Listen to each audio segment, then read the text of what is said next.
Okay, so picture this. It's Thanksgiving, right? I've driven 4 hours, totally exhausted, hoping for a normal family dinner. And, well, things were already off the second I walked in. My parents are acting weird, my sister's getting all the attention, and somehow I'm being completely ignored. But here's the thing, it's not just awkward family politics. There's money involved, a lot of it, and by the end of the night, the truth is going to hit hard. And honestly, nothing will ever be the same. I shouldn't have even been there. That thought kept looping in my head as I gripped the steering wheel, the throbbing headache behind my left eye refusing to let up. 3 days now. And it wasn't just a headache, it was exhaustion clawing through me, the kind that made your skin feel clammy, your stomach churn, every muscle whispering, "Why are you doing this to yourself?"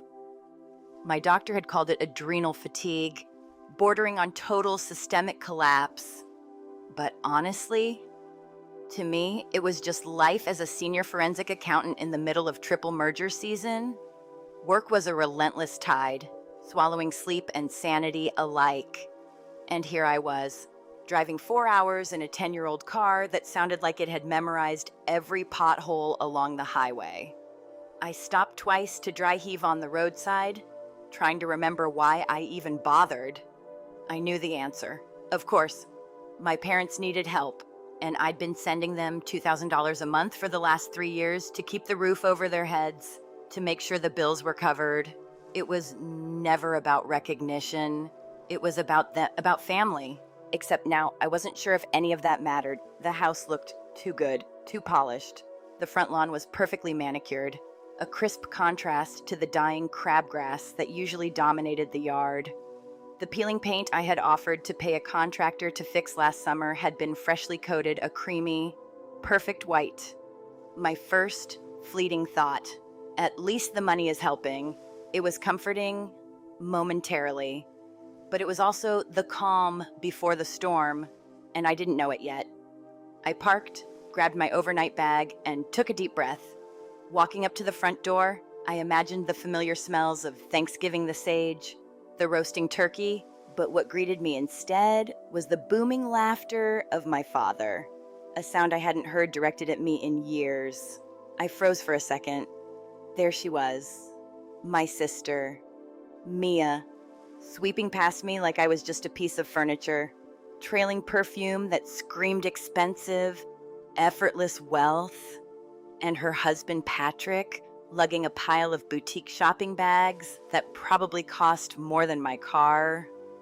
And there I was, holding a small, store-bought pumpkin pie, feeling like a ghost in my own childhood home. My voice felt foreign when I rasped, "Happy Thanksgiving, Dad." His eyes slid right past me, landing on Mia with warmth and pride I hadn't seen in his gaze in ages. "Move your bag, Scarlett," he said, without a hint of recognition. "Mia needs space." My throat tightened. I swallowed the hurt, stepping aside, trying to ignore the sting. I caught a glimpse of my mother hurrying out from the kitchen, hands dusted with flour and yet somehow prepped for an elaborate greeting. She hugged Mia so hard I half expected a rib to crack. She hugged Patrick too. But when her gaze flicked toward me, it faltered. A split second of acknowledgement that barely registered before she moved on. "Oh, Scarlett, you made it. You look tired," she said softly. My tiredness wasn't just physical. It was a fatigue that had been building for years, the wear of long nights budgeting, calculating, sacrificing for a family that now seemed to barely see me.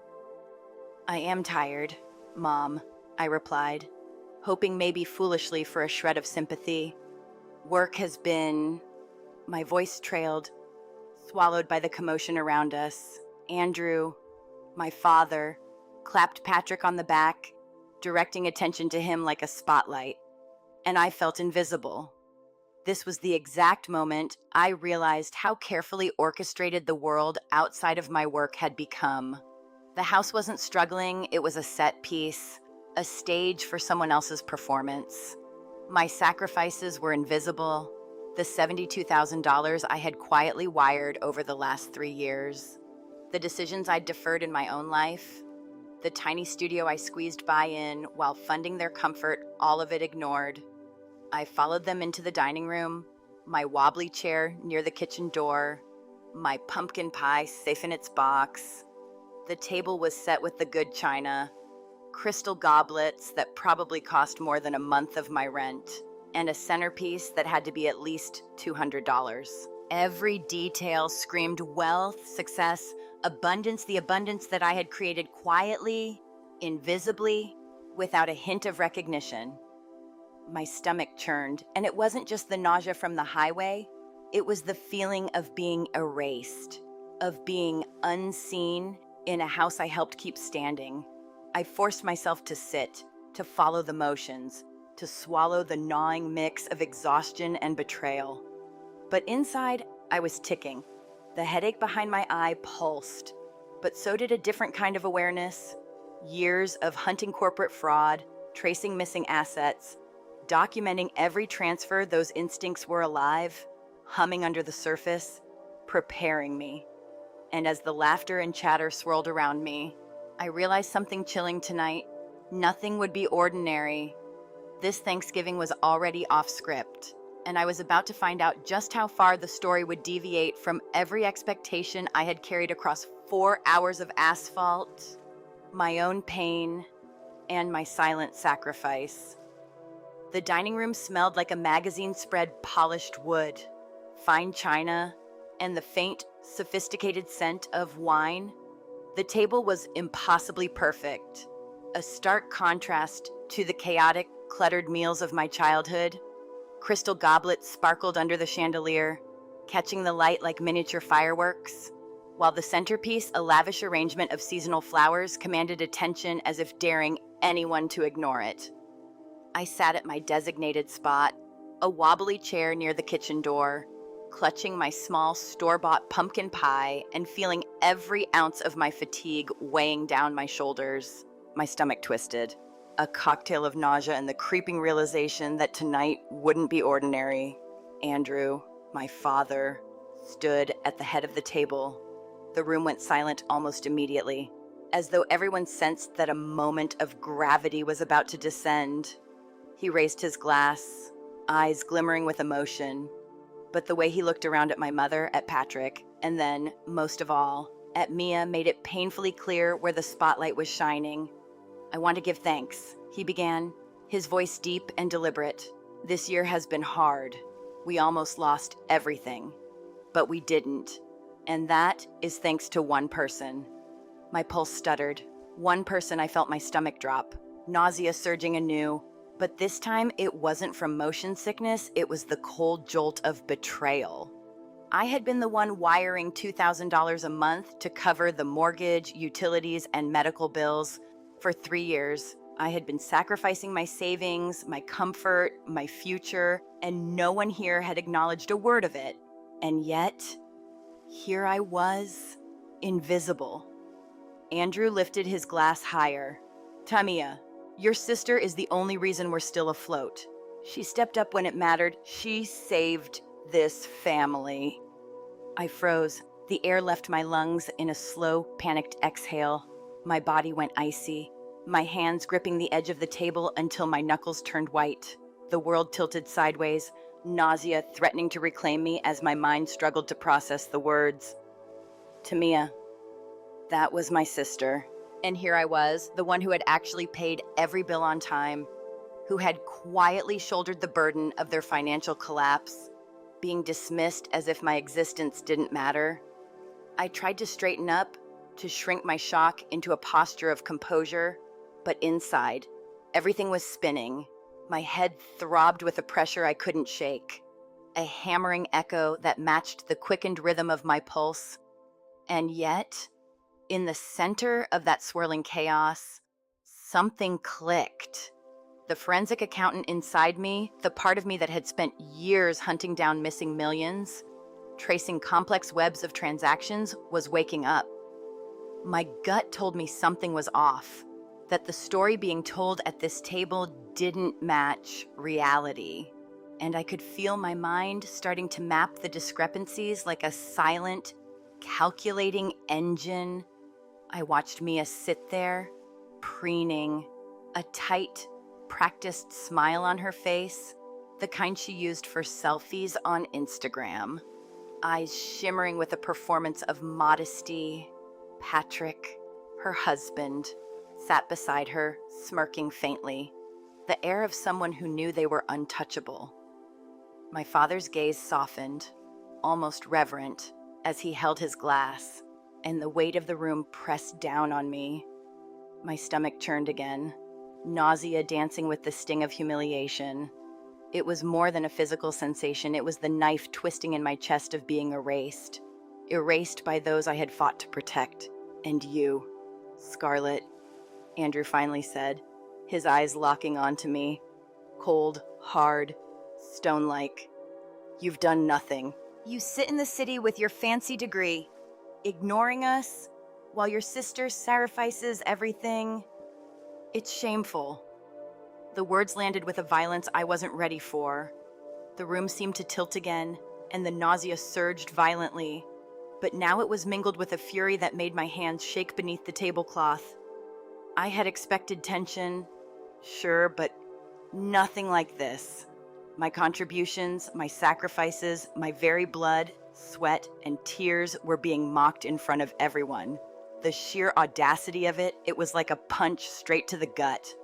For a solid 10 seconds, I couldn't hear anything but the roaring blood in my ears. I blinked, trying to anchor myself in the moment. My father's accusation wasn't just wrong, it was deliberate. A narrative meticulously spun to make Mia the hero and me the villain. The irony was almost suffocating. The truth of the last 3 years, the exact dates, the transfers, the memos, all perfectly documented, meticulously organized in a way that any forensic accountant could verify, was sitting untapped, right there in my pocket, on my phone. Every payment I had made, every wire, every confirmation number, encrypted and backed up. And they were eating, laughing, congratulating the imposter, completely unaware. I shifted slightly in my chair, trying to ground myself. My head was pounding, yes, but the clarity was settling in behind it. Numbers don't lie. I reminded myself, patterns don't lie. Intentions can be twisted, stories can be rewritten, but a meticulously maintained ledger doesn't care about emotion. And right now, I could feel that ledger calling me to action. The anger was there, yes, but it was precise, sharp, cold. It was the tool I needed to cut through the fiction being paraded before me. I scanned the room, watching my mother's nervous glances, her hands fidgeting as she served the food with frantic energy. Her smile flickered, fragile and uncertain, as if she too knew something wasn't right, but was too afraid to face it. The contrast between the polished home, the pristine table, and the falsity of the story being told was dizzying. The wobbly chair I sat in suddenly felt like a throne, a vantage point from which I could see every lie, every performance, every carefully orchestrated distraction. The nausea ebbed slightly, replaced by a cold, calculated awareness. The forensic accountant in me was fully awake now, overlaying the scene in spreadsheets and balance sheets, mentally marking every inconsistency, every potential audit trail, each smile, each toast, each congratulatory gesture toward Mia was a false entry in a story that didn't match the numbers. I could feel the gears turning, slowly, methodically, as I plotted the unraveling of the narrative in my mind, step by step. And yet, beneath that calculation, beneath the anger and the methodical precision, there was a raw, aching hurt. Years of sacrifice, rendered invisible, months of sleepless nights, of postponed plans, of skipped meals and scrimped budgets, all ignored. My body trembled slightly under the weight of it, My hands clenching into fists, my jaw tight. It was personal. It was betrayal in the most intimate sense. And still, the professional part of me, the part that had sat across from CEOs defending multi-million-dollar embezzlement cases, reminded me act deliberately, evidence, not emotion, would be my weapon. I took a slow breath, trying to steady the mixture of nausea, anger, and adrenaline. The room was quiet, save for the occasional clink of glass against china, a soundtrack to the public humiliation being served with each word from my father. I could see it all, the overvaluation of appearances, the careful choreography, the false accolades. Every instinct screamed that the real story was hidden, and it was mine to uncover. As the toast ended and the room buzzed with polite murmurs and clinking cutlery, I felt the first stirrings of purpose. The betrayal had hit its mark. Yes, but it had also lit a fire. My mind was already tracing paths through banking apps, payment histories, and memorized account numbers. Tonight, nothing would be left unexamined. Every number, every memo, every transfer would be cross-checked. The story being told here, the story of Mia as the savior, would crumble under the weight of reality. And I would watch it, silently, letting the tension build, until the truth finally demanded attention. Because numbers, unlike people, don't lie. And I had 3 years of proof tucked into my pocket, ready to speak louder than any toast could ever hope to.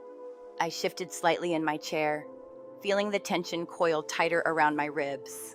The room was alive with polite chatter, the clink of cutlery against china, the faint hum of the chandelier overhead. But beneath it all, a storm was building. My hands rested in my lap for a moment, just long enough to let the surge of nausea ebb, replaced by a cold, precise clarity. This wasn't just a family dinner anymore. It was an evidence-gathering operation. Years of training, years of professional instinct had honed me for this exact kind of precision, and I could feel it now, whispering that every number, every date, every memo mattered. I slid my hand into my pocket, my fingers brushing the smooth surface of my phone. The screen lit up under my thumb, a small white beacon in the dim candlelight. My mind raced, mapping out the steps I'd take, the order of operations. No one could touch me here. The wobbly chair near the kitchen door was my perch, my vantage point. I didn't need to raise my voice yet. Observation was key. Every gesture, every glance, every false smile from Mia and Patrick would be cataloged. And while my heart thumped, I forced it to slow, because emotion was the enemy of evidence. Numbers, patterns, transfers, those were my allies. The app opened seamlessly. My account balances appeared like a ledger come to life. I started scrolling, slow and deliberate, letting my eyes adjust to the glow. Each transfer, each memo, each date had been meticulously logged for the last 3 years. November 1st, $2,000 to Mary and Andrew, joint checking account. Memo, monthly support, October 1st, $2,000, same memo, September 1st, same. It went on like clockwork. 36 months of perfectly consistent contributions. The rhythm of it was almost soothing, a pattern amidst the chaos. And it was invisible to them, the very people whose lives depended on it. I let out a barely audible breath, the edges of my lips curling into the faintest smile. It wasn't vindictive, not yet. It was recognition that I had the leverage, the truth in its purest, undeniable form.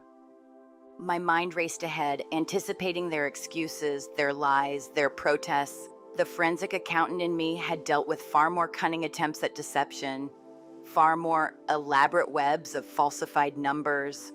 But this, the audacity of taking my contributions and presenting a false narrative about Mia, was personal.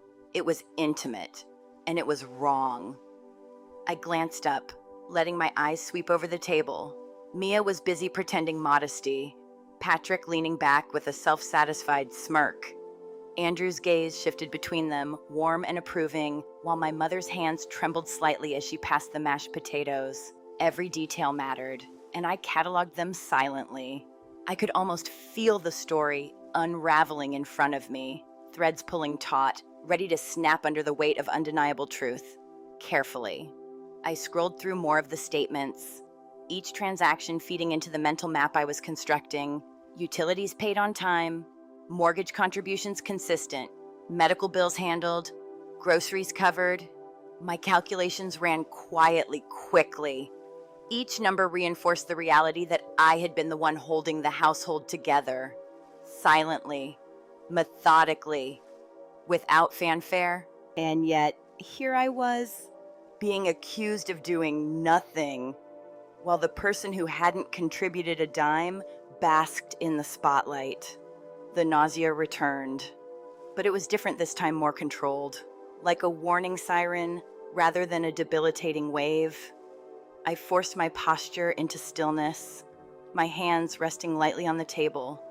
As I prepared for the next step, observation alone wouldn't dismantle the narrative. I needed the confrontation, the moment where evidence met arrogance. But timing was everything. Move too soon, and they'd retreat, weave a new lie, wait too long, and the tension would dissipate. I let the room settle, letting them speak, letting them breathe. As I laid the groundwork, I opened the next app on my phone, a banking portal specifically set up for joint transfers with my parents, fingers hovering above the screen. I scrolled back through months of deposits, my eyes tracing every entry. Each one was mine, each one a silent testament to the sacrifices no one had acknowledged. And then, instinctively, I searched for Mia. Her name, Patrick's, the businesses she claimed were funneling money into the household. Nothing. Not a single transaction, not a memo, not a single dollar that could be traced. I felt the first spark of that controlled, simmering rage. They had lied, boldly, blatantly, and everyone here had bought it. I allowed myself a slow, silent inhale. Calm, deliberate. My thumbs hovered over the screen, poised to navigate, to switch accounts, to refresh and verify. My brain ticked through contingencies. How would Mia respond? Would Patrick intervene? Would my parents deflect? I didn't need guesses. I had data, and data was undeniable. Every step I was taking was backed by numbers, by patterns, by proof, and I could feel the balance shifting, imperceptibly at first, as the story behind the table began to tilt toward reality. Patrick laughed softly at some private joke, eyes glinting with smugness, and I felt the edges of my lips tighten. I let the phone rest lightly in my hand, observing reactions, cataloging micro-expressions. Andrew's chest swelled with pride toward Mia, completely oblivious to the ledger resting in my pocket. My mother's hand shook as she poured gravy, and I knew she was aware, at some level, of the cracks forming in this carefully curated facade. Every detail mattered, and I noticed it all. I tapped to refresh the joint account view again. The deposits lined up exactly as expected. Mine alone. No Mia. No Patrick. The evidence was irrefutable. I felt the clarity spreading through me, a sharp contrast to the nausea and humiliation that had dominated the evening. The forensic accountant in me was in control, turning the betrayal into strategy. I visualized the table like a chessboard, every move planned, every reaction anticipated. I didn't need anger to guide me, logic, patterns, numbers. That was enough. I caught my mother's glance, fleeting and guilty, and it fueled the focus even more. She knew. She had to.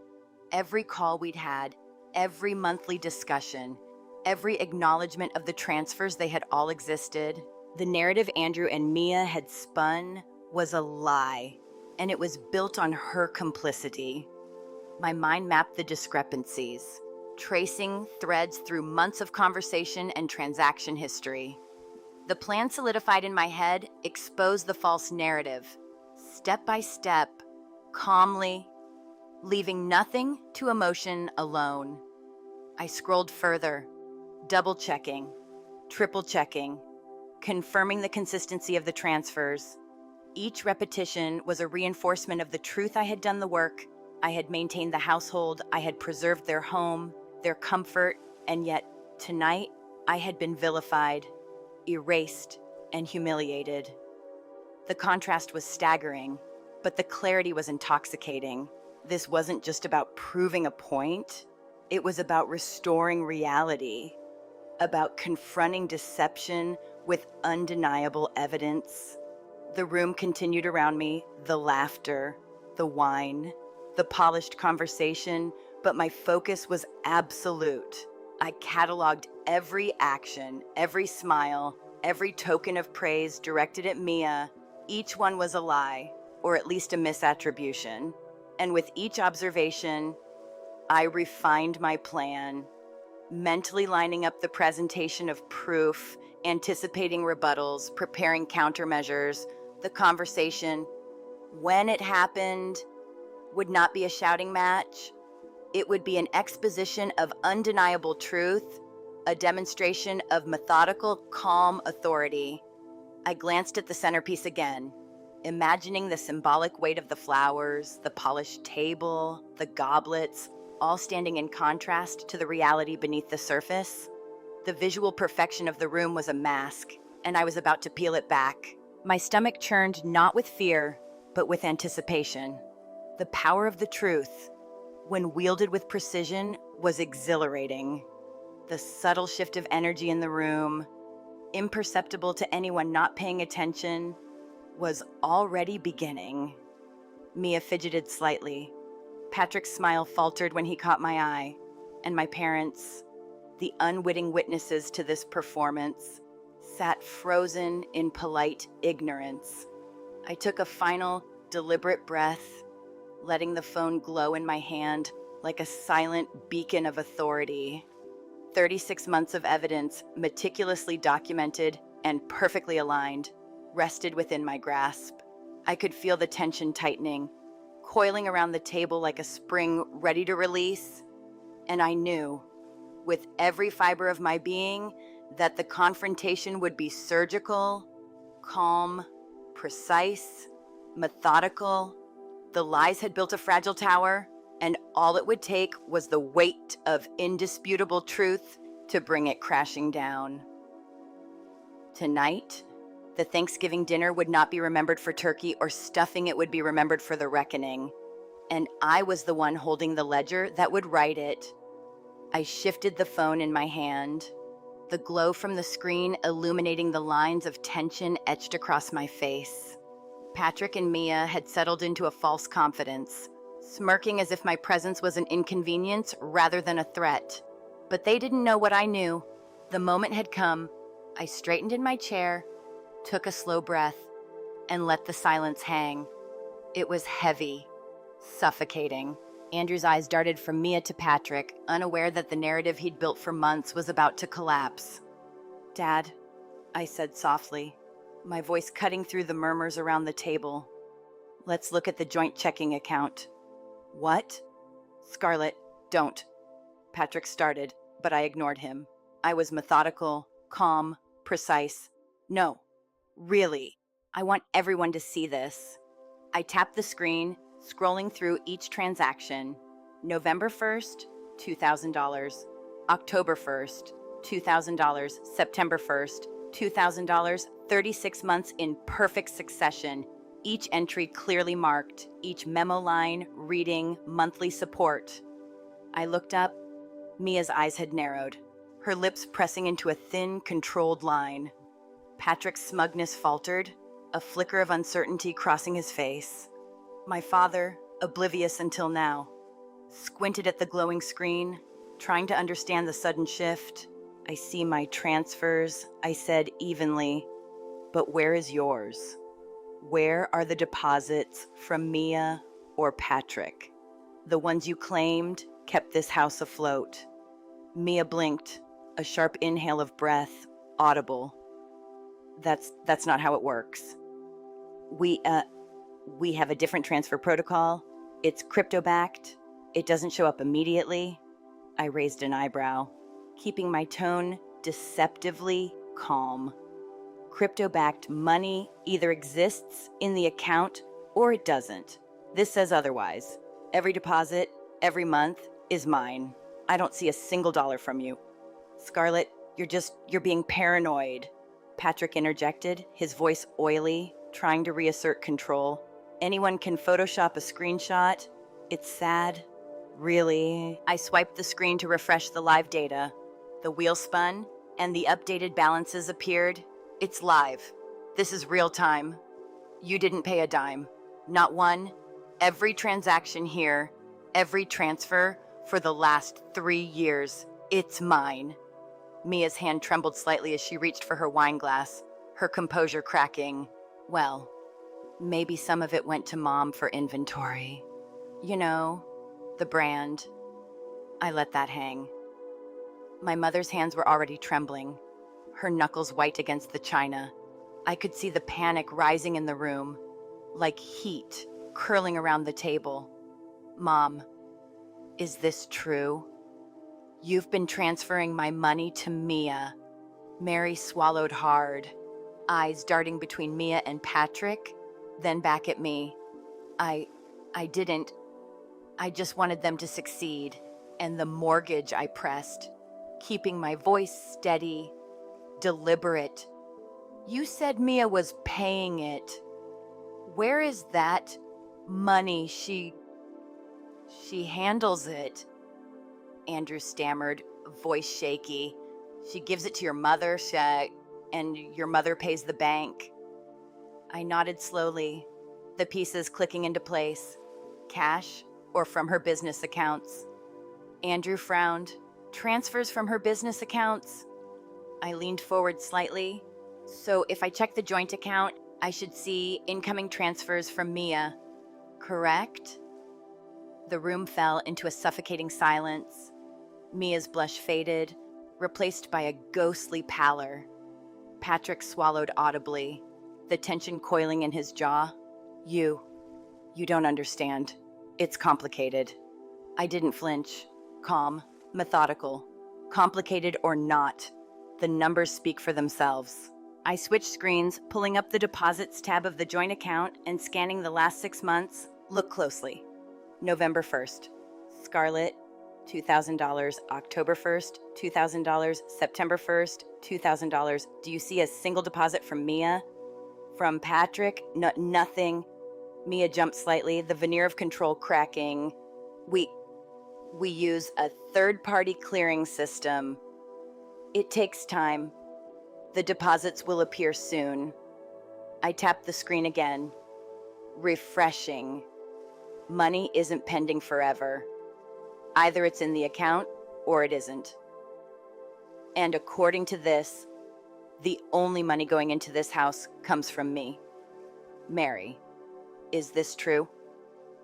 My mother's face turned crimson. She rocked slightly, hands gripping the edge of her chair. I thought, I couldn't. Her words trailed off, her sobs threatening to spill. Patrick leaned in, a futile attempt to shield Mia. You're reading this wrong. You hacked the app. Scarlett, you're making this a personal attack. I met his gaze, steady and unshaken. I don't need to hack. The numbers are right here. I sent the money. You did not. The mortgage, the utilities, the bills, all handled by me. Every single month, for 3 years. The room vibrated with tension. Mia's shoulders trembled, and she looked ready to bolt. Andrew's face was pale, the confidence of his previous proclamation dissolving into something uncertain, shaky. He glanced at Patrick, searching for an explanation, but the smirk was gone. Patrick's jaw was tight, eyes darting for escape routes. You can't, Mia hissed, voice rising. This isn't real. You can't just yes? I interrupted, calm but cutting, letting the silence hang heavy in the room. Numbers don't lie. Patterns don't lie. And the pattern here is undeniable. I funded the household. You didn't. That's it. That's reality. Patrick sputtered, fumbling for words. We were going to pay it. Eventually, it's an investment. Strategic. I tilted my head, letting the logic sink in slowly. Investment. You diverted money meant for the house to fund your brand, your lifestyle, while my parents teetered on foreclosure. That's not strategic. That's theft. Mia's voice shrieked, high-pitched and desperate. You're trying to ruin our lives. You're just jealous. I'm not jealous, I said, voice steady, low, precise. I'm thorough. I'm proving the facts. I'm proving what actually happened. Andrew's booming voice broke through the tension. Scarlett, you can't. No. Dad, I said, leaning forward, the glow of the phone cutting across the dimly lit room. This is exactly what I need to show you. Every transaction, every transfer, all the evidence. Mia's eyes widened. Patrick's hands curled into fists. My mother buried her face in her hands, shaking uncontrollably. The perfect Thanksgiving tableau had fractured. The polished table, the crystal goblets, the centerpiece all irrelevant now. What mattered was the ledger, the undeniable truth, and the exposure of the deception that had gone on for years. I continued methodically, scrolling through months of bank statements, letting the live data speak for itself. Each transfer from me was a statement, a testament to my sacrifice, to my diligence, to my role in keeping this family afloat. Each absence from Mia or Patrick was a glaring omission, a clear lie, a mirror reflecting the arrogance and audacity of their deception. Mia leaned back, scrambling for control. It's complicated. Scarlett, you don't understand the system. We were working with investors. The money, it's locked. It's in the portfolio. I shook my head slowly, letting the calm settle over me. Public ledger. Mia, the deposits are either here or they aren't. You said you paid the bills. You said you saved the family. According to this, you didn't. And the reality, you diverted money elsewhere. The room's atmosphere was electric, thick with disbelief, anger, and fear. Patrick tried again, a last desperate attempt to control the narrative. It's marketing. We needed to look successful. It's reallocation of assets. I met his gaze, unwavering. It's fraud, elder abuse, and you've left my parents exposed to foreclosure while you played rich on Instagram. The words hung in the air, a palpable tension snapping around the table. Mia's hands shook, her carefully applied makeup smudging slightly as the truth pressed in. Andrew leaned back, hand over his mouth, grappling with reality.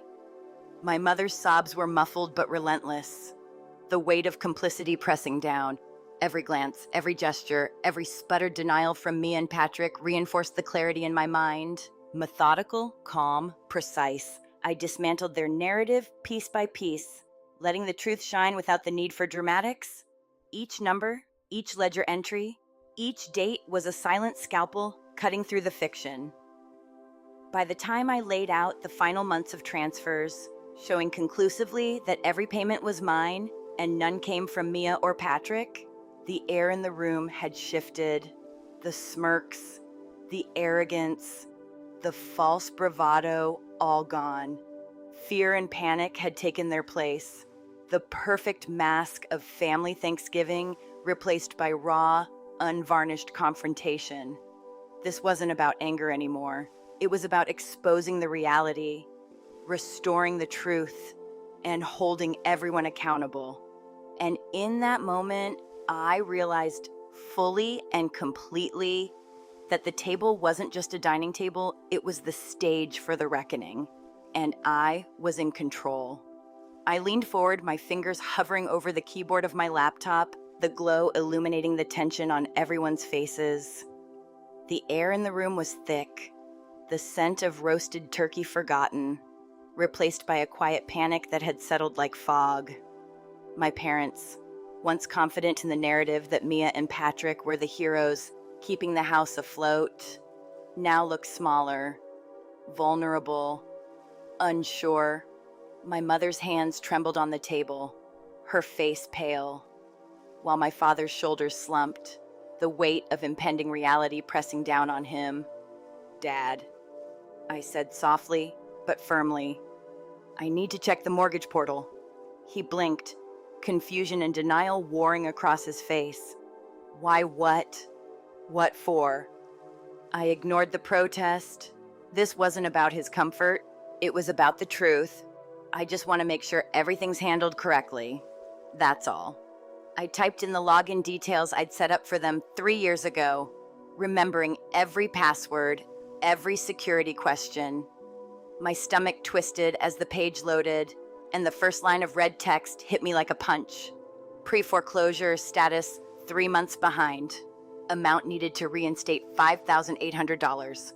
I froze just long enough to let the weight settle, then looked up at their faces. Andrew's face went ashen. "What? That can't be." Mary's hand flew to her mouth, eyes wide. No, that's impossible. Mia, she's paying the bills, right?" I shook my head slowly, letting each word land carefully. "No, Mom. Mia hasn't been paying anything.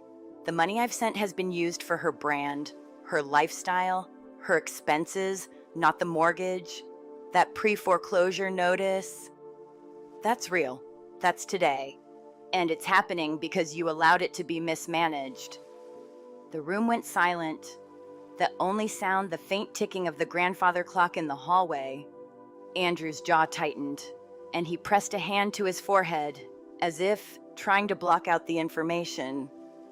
This doesn't make sense. I've trusted her.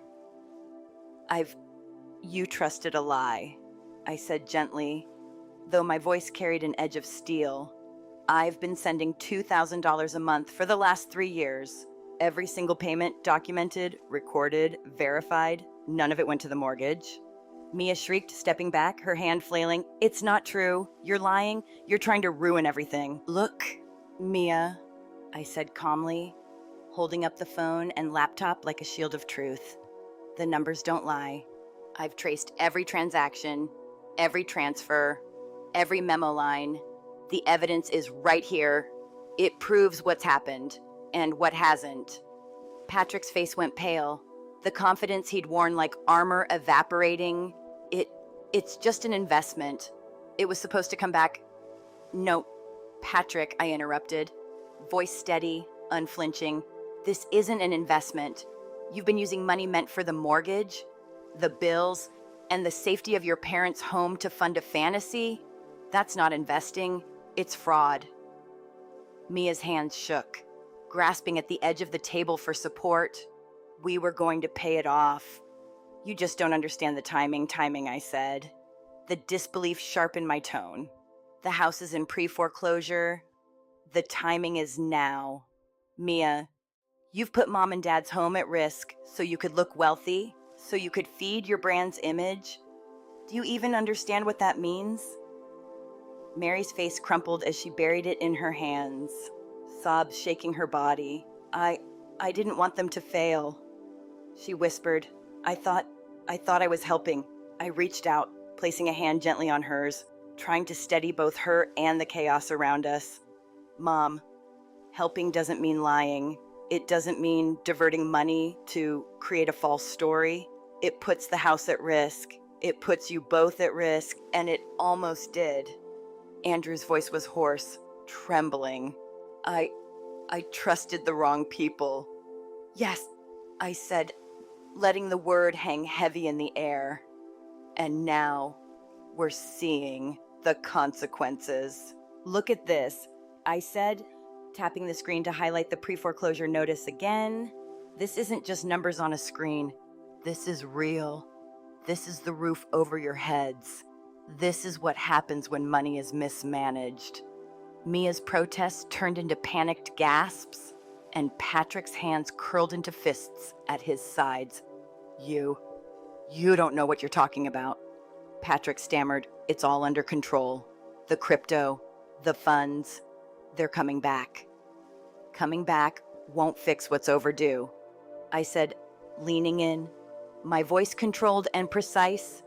The mortgages behind, utilities, medical bills, insurance, they're all in jeopardy, and none of it was handled by Mia or Patrick. Every cent came from me, every single payment, documented and verified. Andrew ran a hand over his face, disbelief battling with anger, but she said she told me she was paying it. I believed her. And that's exactly how they got away with it, I said quietly, firmly. You believed the lie. The same lie that has put you on the brink of losing everything. The evidence proves otherwise. Mia didn't pay a cent. Patrick didn't contribute. The accounts are empty where they claimed they weren't. You've been misled. Mia's voice rose again, sharp and high-pitched, cutting through the tension. It's not like that. You're exaggerating. You're just mad because you're alone. I'm not exaggerating, I said, each word deliberate. The mortgage is behind. The account is underfunded. You've risked this house. You've risked your parents' security. And now we see it in black and white. The numbers tell the story. Mia, your words don't matter. Patrick's smugness had vanished completely. We were going to fix it. You don't understand the plan? I shook my head slowly. The plan didn't cover the overdue bills, Patrick. The plan didn't prevent pre-foreclosure. The plan didn't protect the house. What it did do was risk everything for the illusion of success. And now, you're caught. Mia's face went pale, her bravado melting into panic. It's complicated. You don't understand business. It's strategic. Strategic, I echoed, voice steady, sharp. You used money meant to keep a family home standing to fund luxury items, brand marketing, lifestyle appearances. That's not strategy, that's theft. And it's put mom and dad in jeopardy. Do you understand that? The room was tense, every breath weighted. My parents were frozen, grappling with shock, anger, confusion. My mother's hands shook on the table, her face pale as if she had been drained of blood. My father leaned back in his chair, jaw tight, eyes wide as the enormity of the situation sank in. The stakes weren't hypothetical anymore. They were real, immediate, and terrifying. I kept my voice calm, almost clinical. Let's walk through this step by step. I sent $2,000 every month. That money was meant for the mortgage, utilities, and medical expenses. None of it was diverted without my knowledge, except by you, Mom. When it was redirected to Mia and Patrick. You received funds? Yes, but not for the house, not for the bills, for yourselves. That's the reality. And because of that, this notice exists. This is pre-foreclosure. If we don't act now, the house is at risk. Andrew's hands gripped the table, knuckles white. I can't believe this. How could you? How could they? They lied, I said, cutting in. They lied for 3 years. Every excuse, every story, every public display of heroism, they all covered up the reality. And now the consequences are here, in black and white, on the portal, in the pre-foreclosure notice. This isn't speculation. This isn't fear-mongering. This is real. Mia stumbled back, clutching her designer bag, eyes wide with panic. It's not that bad. We were going to know, Mia, I said firmly. This is exactly that bad. You diverted funds, failed to pay bills, maxed out a credit card in Dad's name, and risked this home. It's over. And we're going to fix it, but the truth needs to be acknowledged first. Patrick's face was pale, sweat glistening on his forehead. You don't understand the system. I understand the system perfectly, I said, voice calm, unwavering.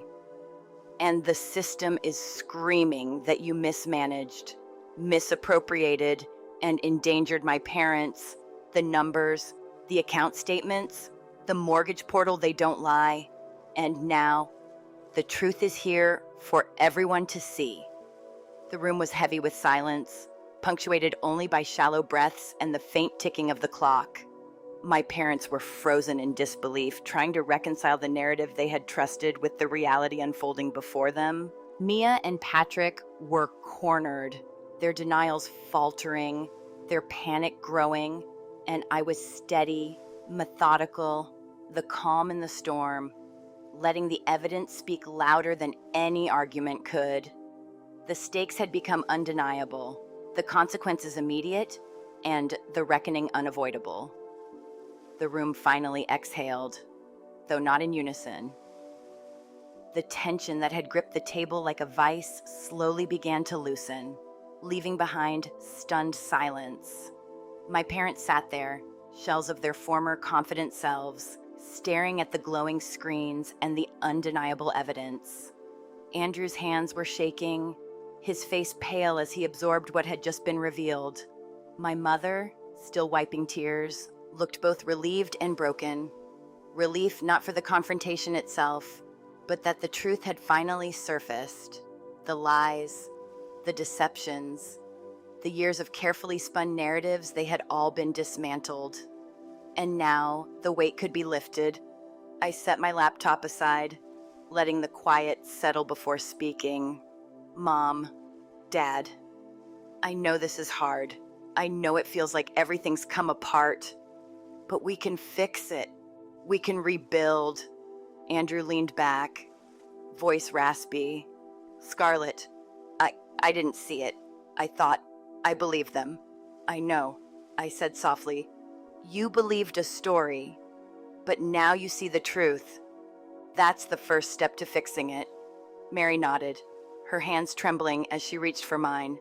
I'm so sorry. Scarlett, I should have told you. I thought I was helping Mia, helping all of you. But I see now how wrong I was. I squeezed her hand gently, letting the warmth and understanding bridge the gap left by years of secrets. It's okay, Mom. You didn't know. We can make it right together. The conversation shifted then, practical matters taking the forefront. The first step was clear. Mia and Patrick could no longer remain in the house. Their lies, their misuse of funds, and the risk they had posed to the family's security left no room for leniency. Andrew, still pale and shaken, looked between them and me. They have to go, he said quietly, almost as if afraid of the reality itself. Yes, I confirmed. They've taken advantage for too long. It's time to restore order. Legally, financially, emotionally, we need to protect ourselves. And this house, from further damage? Mia's lips trembled, her usual arrogance gone, replaced by panic. We have nowhere to go. Mom and Dad can't be exposed again. I said gently, but firmly. It's time for you both to take responsibility for your actions. Patrick shifted uneasily, trying to find a loophole, some last defense. But the calm authority I exuded was unshakable. There was no negotiating with the facts, the numbers, the evidence, and the pre-foreclosure notice had spoken for themselves. The eviction wasn't punishment, it was necessary restoration of order, a clearing of the chaos they had created, with them gone. A strange calm settled over the house. The chaos of the confrontation lingered in the air, but beneath it, a sense of possibility began to emerge. The house, once teetering on the edge of financial disaster, could now be secured. The burden of secrecy lifted, my parents could finally breathe again, and I, finally, could step into the role I had been preparing for, all along the one responsible for safeguarding the family's future. I began by organizing the finances. Every account, every credit line, every bill was examined meticulously, I set up a direct management system, ensuring no money could be misallocated, diverted, or hidden again. Power of attorney was established, giving me oversight until every debt was cleared and stability restored. We created a strict budget, tracking income and expenses with precision. My parents were learning to trust the numbers over stories, the ledger over appearances, and slowly, steadily, the house began to feel like a home again, not a stage for deception, but a place of security and honesty. In the evenings, we would sit on the porch, iced tea in hand, watching the world outside. The sunlight would catch on the freshly painted trim, glinting like a promise. Andrew would nod quietly, saying little, while Mary, still fragile from the emotional toll, found small comfort in routine. There was laughter again, soft and hesitant at first, but genuine. And in those moments, I realized the quiet satisfaction of having restored balance, not through anger or punishment alone, but through clarity, methodical action, and unwavering dedication to truth. One afternoon, as a cardinal landed delicately on the feeder outside, Andrew turned to me, voice uncharacteristically tender. I don't say it enough, but I'm proud of you. Scarlett, you were the solid ground we didn't realize we needed. I smiled softly, letting the warmth of those words settle. Thanks, Dad. I didn't need a parade. I didn't need recognition. I just needed the truth. Mary reached for my hand, tears brimming, but no longer frantic. You saved us, Scarlett. You really did. And now we can start again. The days that followed were a blur of practical tasks and emotional repair. I filed reports to address the fraud, worked with the bank to clear the unauthorized credit card charges, and restructured accounts to prevent further misuse. Mia and Patrick's influence was eradicated, their presence in our lives reduced to a cautionary tale. They faced the consequences of their actions legally and socially, a necessary measure to protect the family's stability. And through it all, I learned the quiet strength of resilience. The satisfaction wasn't in confrontation or in punishment, it was in restoration. Watching my parents' shoulders relax, seeing the color return to Mary's cheeks, witnessing Andrew's confidence slowly rebuild, it was grounding, humbling, and deeply fulfilling. This was what the work had been for all along, not for recognition, not for gratitude, but for the safety, stability, and integrity of the people I loved most. The house, once a symbol of mismanagement and deception, now felt like a fortress of honesty. The financial systems were fortified, every account monitored and protected. The pre-foreclosure notices became a memory rather than a looming threat. And as the sun set each evening, casting long golden rays across the porch, there was a sense of completion, a balance restored, a ledger squared, a family recalibrated. In the quiet moments, I reflected on the lessons learned. Sacrifice without recognition is still valuable. Vigilance is not paranoia, it's protection. The truth, meticulously documented, is stronger than any lie, and integrity must always be non-negotiable. I understood now that being the quiet, unseen supporter didn't mean being powerless. It meant being prepared, patient, and precise. The recognition would come not as applause, but as the restored stability and gratitude reflected in the eyes of the people who mattered most. And so, as I sat there with my parents, watching the world outside, feeling the calm that had replaced the storm, I realized that Thanksgiving this year wasn't just about a meal or family traditions. It was about survival, clarity, and the quiet satisfaction of having corrected a path gone terribly wrong. We had faced deception, betrayal, and panic, but through methodical action and unwavering dedication to truth, we had emerged intact. The house was safe, the finances secure, and the relationships, though altered, were honest. And for the first time in years, I felt the relief of knowing that the foundation we had rebuilt was real, solid, and unshakable.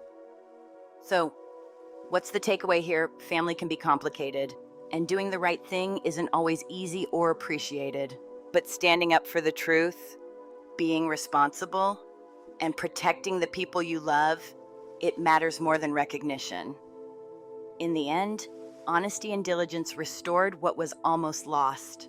If this story made you pause or think, stick around for more real-life twists like this.